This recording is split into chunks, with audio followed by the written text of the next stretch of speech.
Luto tayo ng scrambled egg na may eggplant. Painit ako ng kawali. Lutuin muna natin yung talong. Ito, sa olive oil na lang. Yan, piprituhin muna natin yung talong. Batihin natin yung tatlong itlog. Lagyan natin ng asin. Ito, luto na yung talong. Lagay natin yung sibuyas.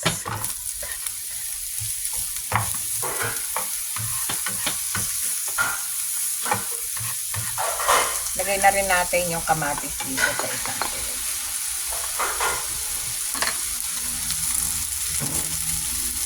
Asin.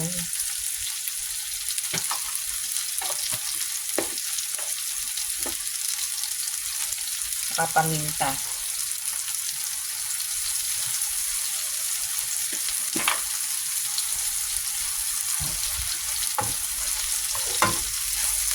Sama na natin to, talong.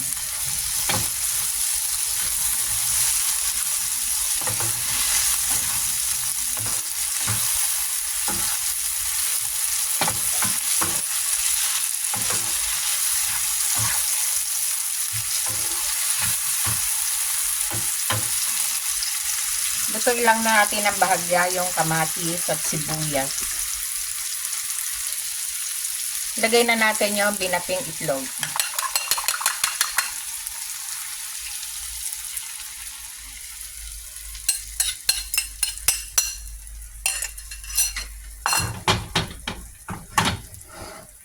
Hintayin nating maluto.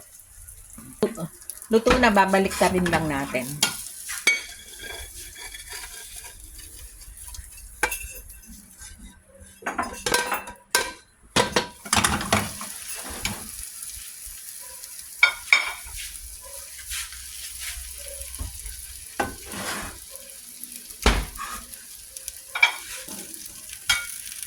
Yan, luto na.